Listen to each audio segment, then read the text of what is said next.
Welcome everyone, and thank you for taking the time to join me on Listen Up Homebuyers. It's a video and podcast, and this is episode 2 of how NABA members are helping homebuyers during the pandemic.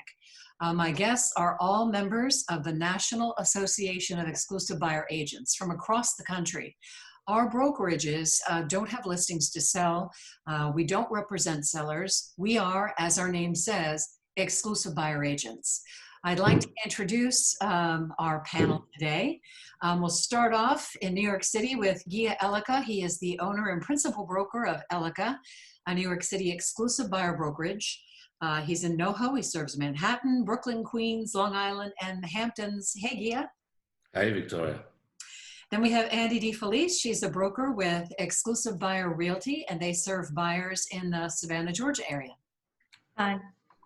Hi, Andy. And then we have Nicolina Lecic. She is the broker owner of Exclusive Buyers Real Estate in Rochester, Minnesota. Hi, Nicolina. Hi, Victoria. And Dave Twombly, an exclusive buyer agent with 4 Buyers Real Estate in Massachusetts. Hey, Dave. Hey, Victoria.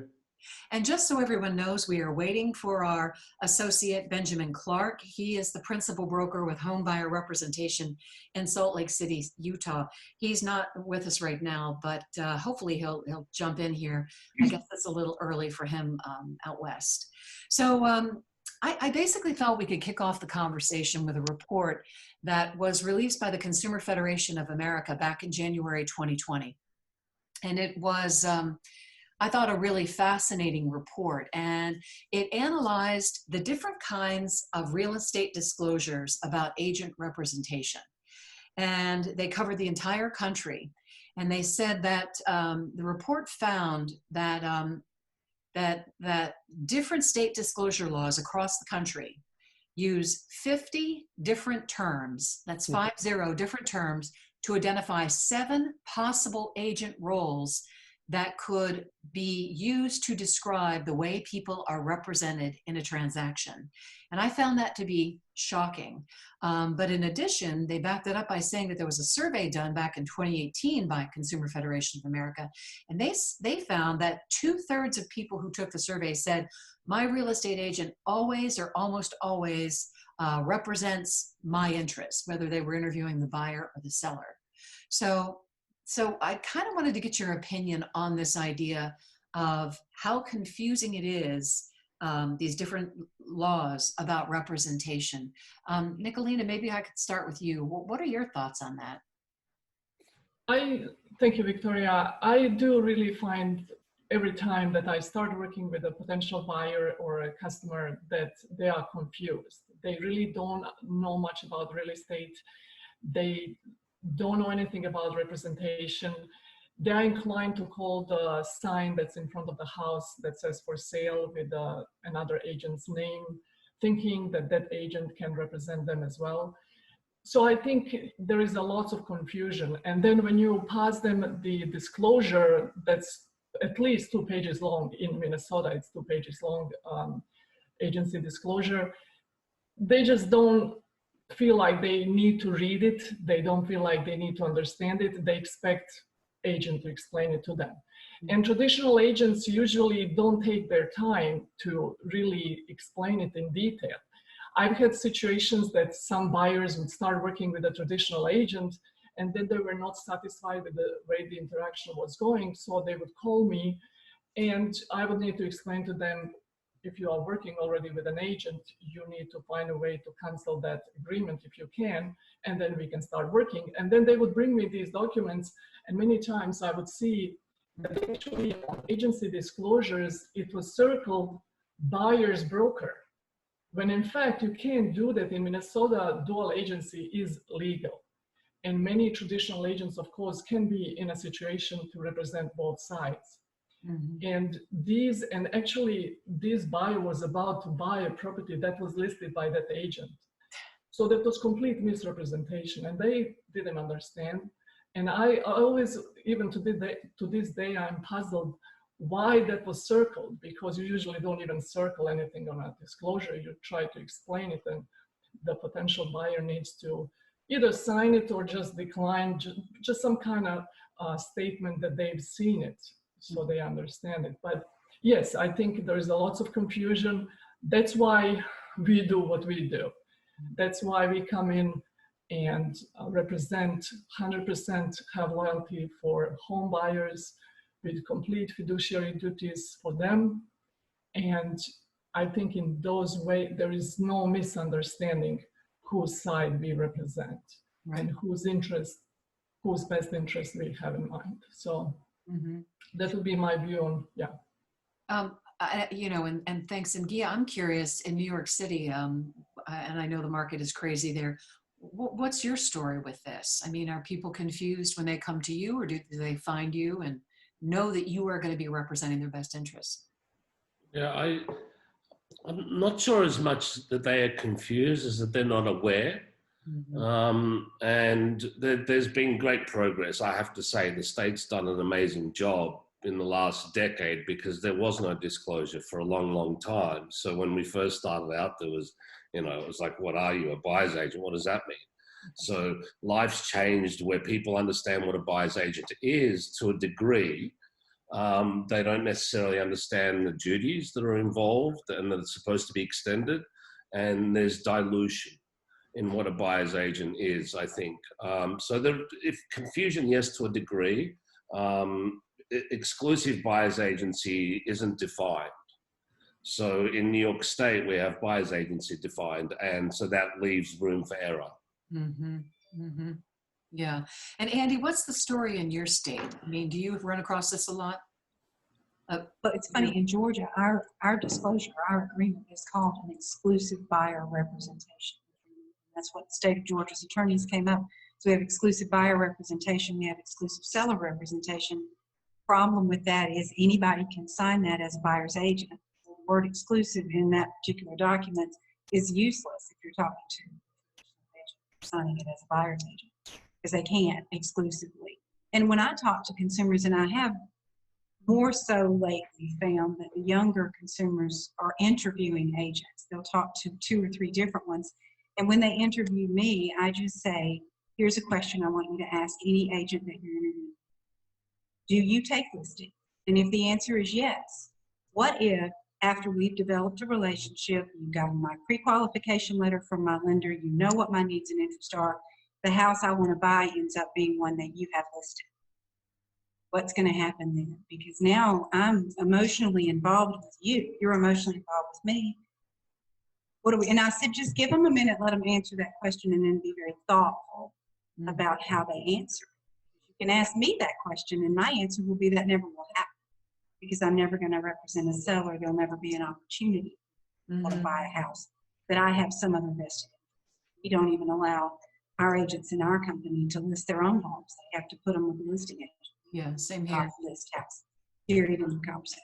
So I think it's a matter of helping the consumer understand that relationship and how they could potentially be harmed by someone having all of their information and then also representing. Yeah. Yeah. And Dave Twombly, dive in here. What's it like in Massachusetts? What's happening where you are? Well, in Massachusetts, I feel like we are the home of Elizabeth Warren. We're a consumer protection state. And I think, by the time, listen to what you guys were saying, by the time people filter to us and get to us, I think they know that we are exclusive buyer agents. This is a referral business, right? So people are referring their friends, they're talking about us. So by the time they filter up to us, they may not understand all the differences and the intricacies, but they know at least that we are called exclusive buyer agents, and they know, they think they know what that is. I read through the state agency disclosure before this phone call, and I guess I'm gonna. I think there is always there's confusion. Like I've had traditional agents who were trying to, hire me away at a big well-known agency that we've all heard of, say, oh, well, you can be an exclusive buyer's agent if you work here, and I'm like, no, I can't, because you take listings, and that didn't really compute even amongst our colleagues in the industry. Mm-hmm. But like from our perspective, and I'm going to give credit to my broker, she has just drilled this into us so yeah, as pretty much the single most important thing we do when we start a conversation is to make people understand that we're buyer agents, and we disclose right away. And, we take it seriously that, and I say this in every new client potential phone call, I can't even discuss a specific property with you until I disclose that I'm a buyer's agent. Not go to a property, but we even say discuss specifically. And,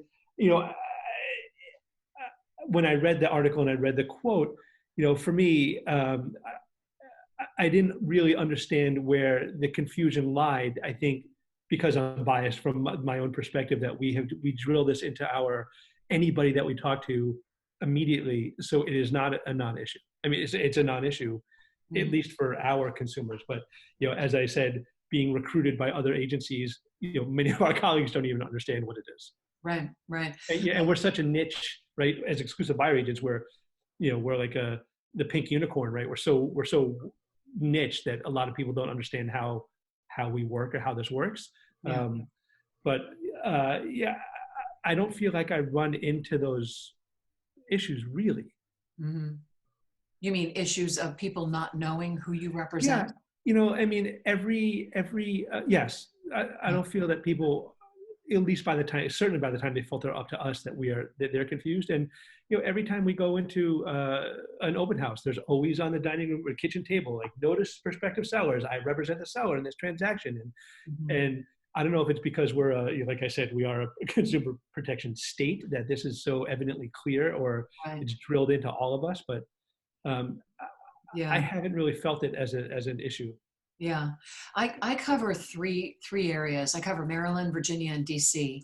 And depending on where I am, I have definitely felt that people were confused.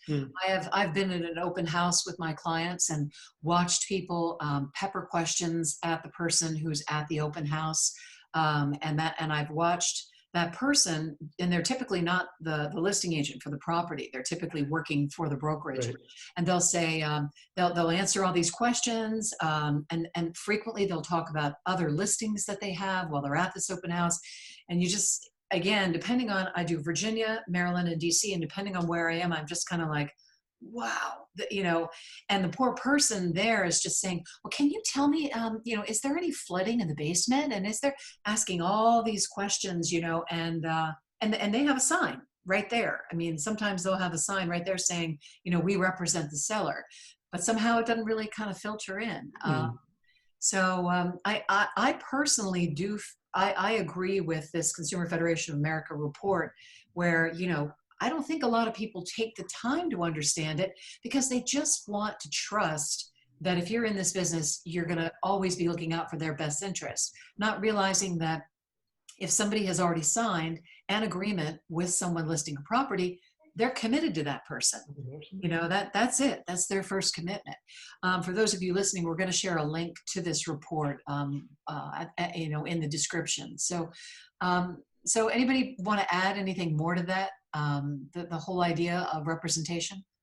I think one thing I found in my business, Anna, is when I'm talking to new prospective clients, they don't really grasp that we are real estate agents.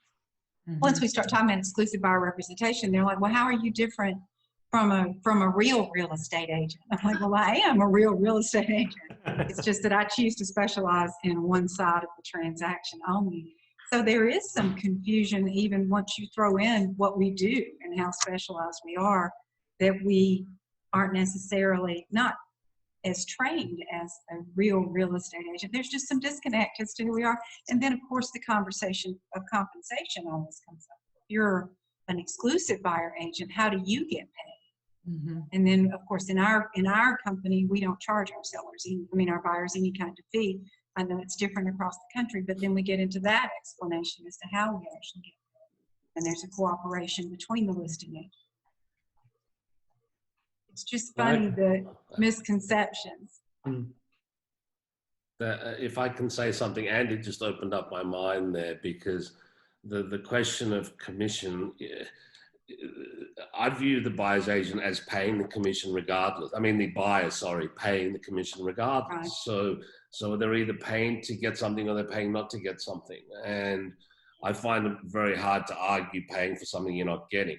So once you explain to them that, you know, what your obligations are to them, and it's clear, and it doesn't have to be wordy. It's quite simple, really. It's Right. undivided loyalty, fiduciary duty to account, and you know, 100% of the time. It's not confusing once you explain it to them. But you know, it's a big web. Real estate is a big web, and unfortunately, it's disconnected throughout the country. So there's no unified MLS throughout the country, nor is there a unified agency disclosure throughout the country. So if someone's relocating from one state to another, well, they may be educated on their procedures, and then they're flying blind into the new state where there seems to be a lot of movement right now because of COVID. You know, but you know, I do agree that when buyers come to us, I think they're engaging in an educated real estate transaction. And I almost feel as if our buyers are more educated when they come to us at the end, and when they do filter through, like Dave said. And you know, the messaging really is supposed to be clear. Otherwise, they won't reach out to us. So I think once it's clear, then they're ready to proceed. Yeah. Have you ever had to educate a buyer, Gia? Have they come to you and asked you, hey, how are you different from a traditional real estate agent? I mean, how do you break it? Well, there's so many articles now. So I think it's great that, you know, there's a lot of content out there that discusses, you know, what you should ask a real estate agent. And then they'll break it down between listing and buyer's agent. So a lot of buyers, I find, come with questions in hand. They're very well versed on what they should ask. I find that that's changed tremendously over the 2 decades, even a decade, where buyers, I think, today are much more educated than they've ever been. I agree. From where I sit. And at that point, it's a pleasure, because you're not really dealing with minute issues. You're dealing with the bigger picture of finding a home. You know, once they understand that, you know, you've got their back. And so I think it's just really communications, in being able to define, express, and communicate what you do as quickly as possible. And then they're comfortable. And then they know they're paying for something and they're getting it. Yeah, yeah. Nicolina, I'm going to jump to my next big question for everybody. Is there dual agency in Minnesota? Yes. Yeah. Dual agency, it's legal, it's done on a daily basis. And I think that also brings confusion to the point that people feel they are represented 100% of time, regardless if they work with one agent that also is actually representing the seller. Exclusive buyer agency in Minnesota is not common. I know a few agents in Twin Cities. I'm the only one in my area. I used to work for a broker. From the beginning, when I got my license in 2006, I started right away to work with a broker who was exclusive buyer broker, because I wanted to find a niche. I wanted something different. It was huge competition. I came from different area, so I needed something different. And he was the only one. But then when I gained enough experience and I wanted to start my own business, he told me that, broker, I have enough buyers now that want to sell. I'm going to start listing. And so right now I'm the only one. Yes, but dual agency is very common in Rochester and Minnesota. In general, it's done on a daily basis.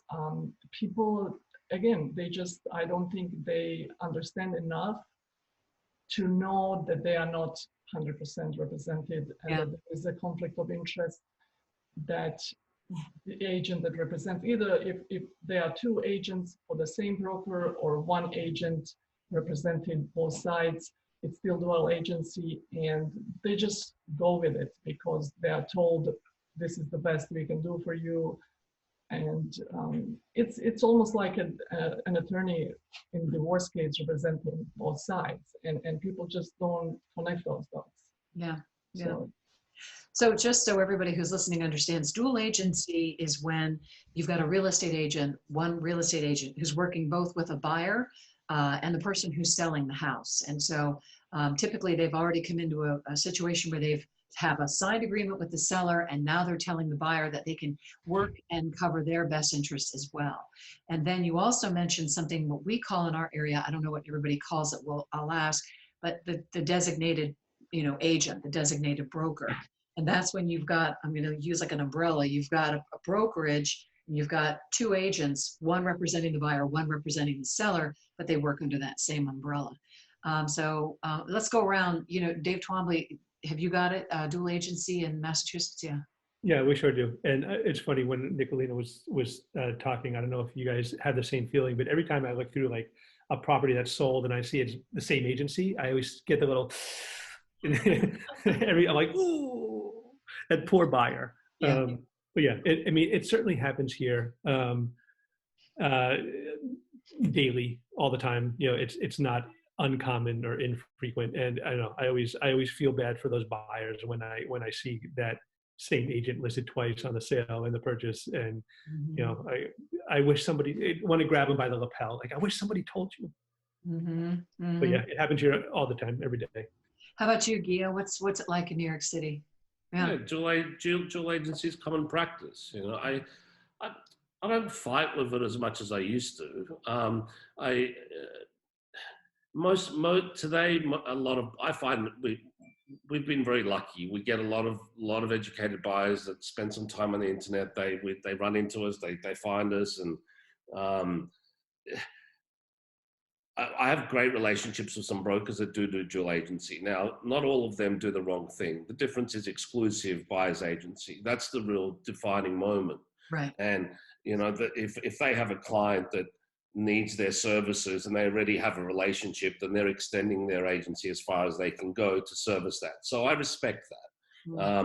But when you're entering the market, we have home buyers, first-time home buyers, we have investors. And the people that come to us really want definitive agency. They don't want the confusion. They don't want there to be any question of. By the time that we've had the discussion, they're ready to just find a home.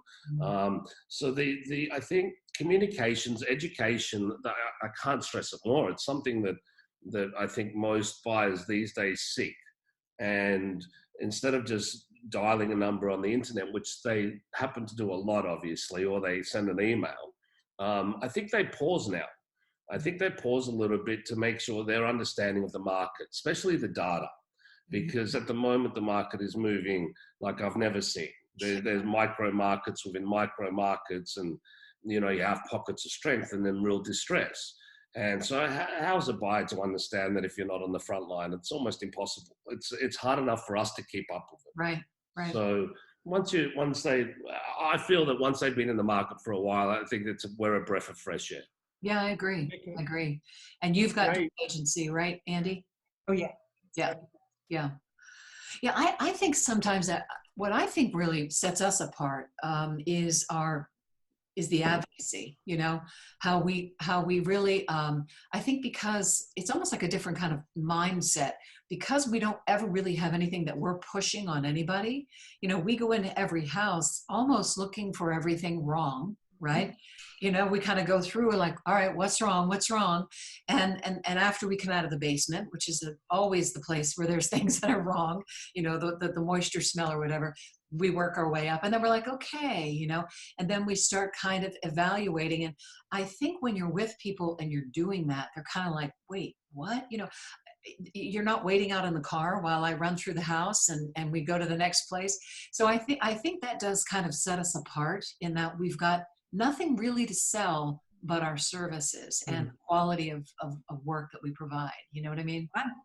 I tell my buyers when we walk in the front door, I'm going to point out more negatives than positives, because you're going to be blinded by this great wall of shiplap or whatever and all these wonderful things that you see. So I'm going to be the one looking for the settling cracks in the walls and looking for the mold and the weird smells. So I let them know I'm not trying to kill a deal. I'm just I've been doing this for 27 years. I know what I'm looking for, and I'm looking for things that are wrong before we get emotionally invested or financially invested.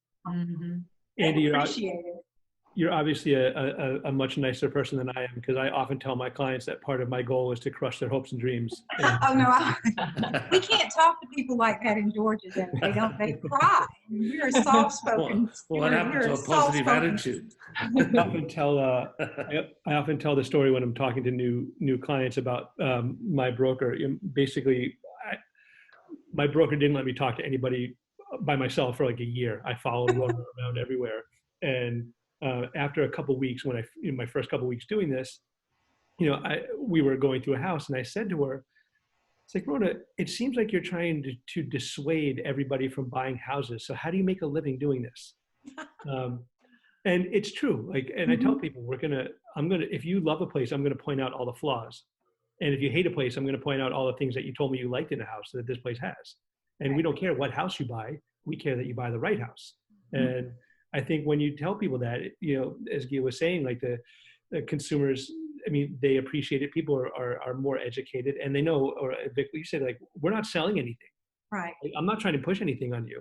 I'm trying to find you the right house, and I'm willing to rip apart this house that you love, because I don't care about a quick commission. I want you to buy a good house and then go tell all your friends about me. Right. Right. Gia, were you going to say something? I saw you. No, I agree. I mean, yeah, no, I agree.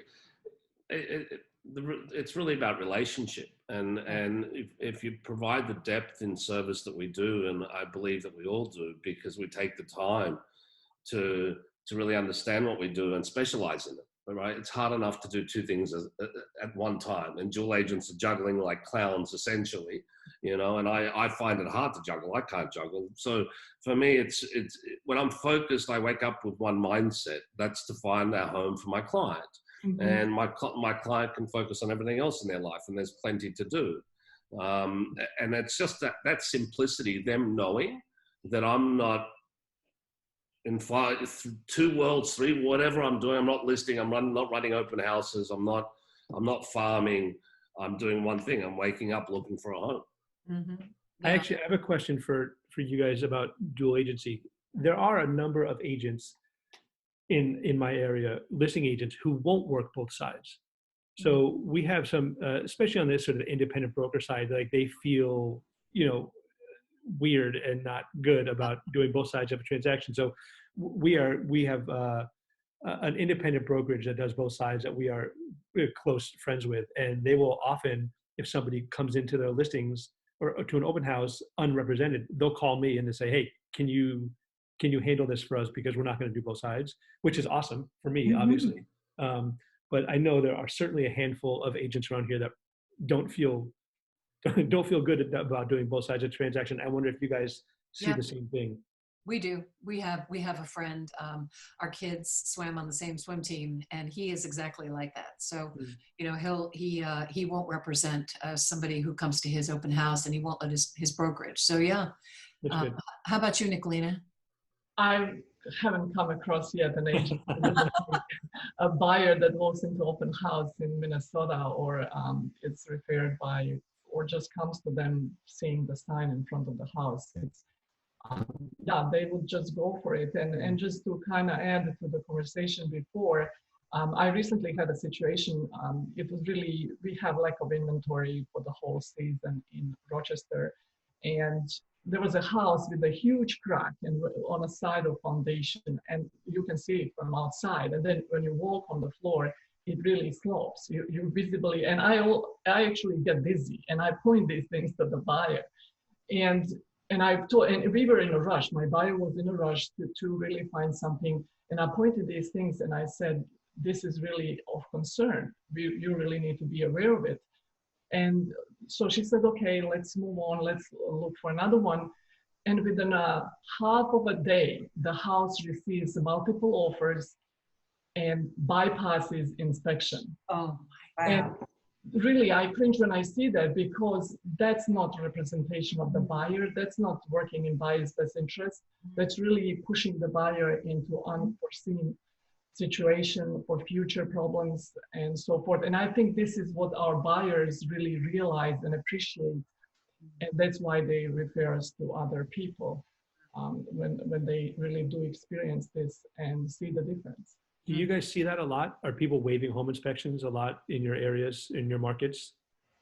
I've seen it, yes. I've seen it a lot just because of the lack of inventory. We had multiple offers throughout the season, at least 5. We were going, it's really crazy, 25,000 on a very low price home above, and we still wouldn't get it. And so, yes, and then people, the best thing they do is they just decline inspection. And that actually works most of the time in their favor, and because Yep. the seller just doesn't want to deal with any kind of inspection, especially if they know there is a problem with the house. Andy, what were you going to add? You were saying. No, we haven't had, that I'm aware of, buyers waiting inspections or appraisals yet. We may get there. Our inventory got real tight about 6 weeks ago. Now it's starting to loosen back up a little bit.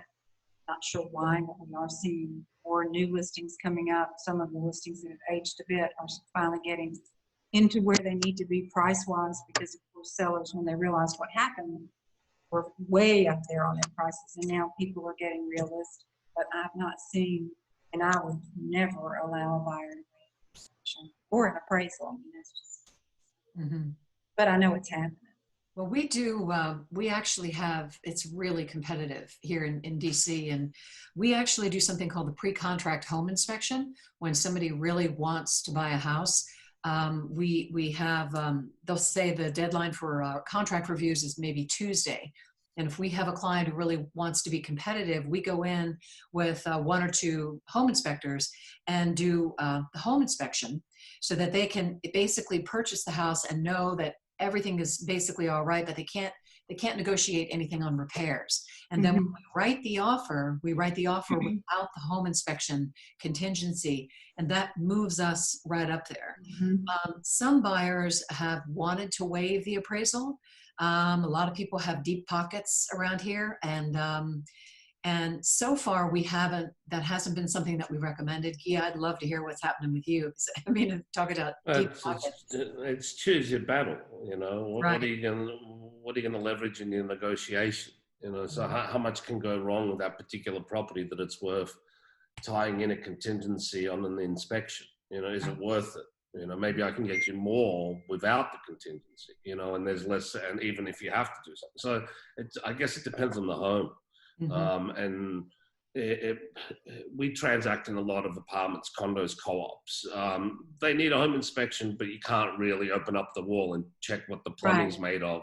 You can see the basement of a building and see if it smells of rodents. You'll know if it smells of the little furry things, you know, or if it's, you know, not maintained very well, and then you'll get access to the roof.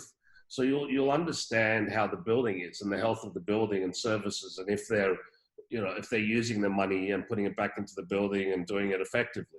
But within the 4 walls, there's not much that you can really, in a contingency in an apartment, it's not worth it.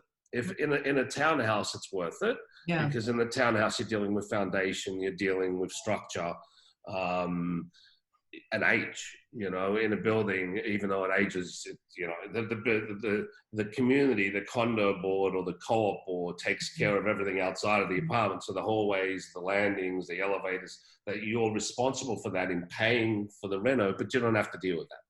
So you have a review period, right? That your buyer can get out of a deal after they review the condo. Yeah, we go to contract differently to other states, whereas there's no escrow. So you, upon an accepted offer, and a deal sheet will go out, and then you've got 5 to 7 business days for due diligence. And so when I use home inspections in 2 ways. I don't want to give away everything, because if any home sellers are listening, then they're going to know everything. There's ways that I use it in my negotiation that's advantageous when needed, if needed. All right, we'll keep your secret. I just would like to add, Victoria, it was interesting when you mentioned that you come in with a buyer to view the home and you bring inspectors in. Yeah. We have very limited time when the market is competitive. They give us 15 minutes to look. And that's all we get. And we really need, because usually there is a line of agents with buyers waiting in front of the house. So there is really no time to bring the inspector or anybody. That in Minnesota, you really don't need to have a licensed inspector. Anybody who understands the house or structure or can do some type of inspection. And the purchase agreement, if it's contingent on inspection, then if you decide to cancel it, you have based on the inspection time frame. Wow. But that's really different than what the market dictates around here. Yeah. Anybody want to add any last minute thoughts that we didn't cover? Anything that you want to make sure the world knows about you? Because you know the whole world's going to be watching this video. Okay. We gave up 40 minutes of our time this morning. I'm happy to just say too, I think that we're genuine in many ways, the way I see it. You know, our job is not to sell. It's to advise, to observe, to listen, and to add. You know, so I think we provide great value. Yeah. Yeah. I do agree. I think I approach with every transaction like if I'm buying a house for my own family. I really look for every, like you all said before, for all the problems that potentially could be problems for the buyer down the road. And I point these things because it's important. It's important, and that's how I approach it, and that's what people appreciate and value. Yeah, I agree. We use the tagline, we represent people, not properties. And that's what we do. And I tell my agents, the day your commission becomes more important to you than your client, go work for someone else. Because we're not working for, I mean, we certainly don't want to work for free, but we're not working for a commission. We're working, as Gia said, it's a relationship. And if we do our jobs well, the reward will come back tenfold. So that's, you just got to remember what we're doing and why we're doing it. Absolutely. I mean, Andy, I'm going to give you the last word because that sums it up. But guys, thank you so much for joining me. It has been really a pleasure. It's Gia Elica, Andy DeFelice, Nicolina Lechich, Dave Twombly, Ben Clark. He didn't show up, so I guess we'll catch him on the next time. But thank you, everyone, for joining me on Listen Up Homebuyers, the video and podcast. This was episode 2. Have a great day. Thanks, Victoria. Bye, guys. Bye-bye. Bye, everybody. Bye.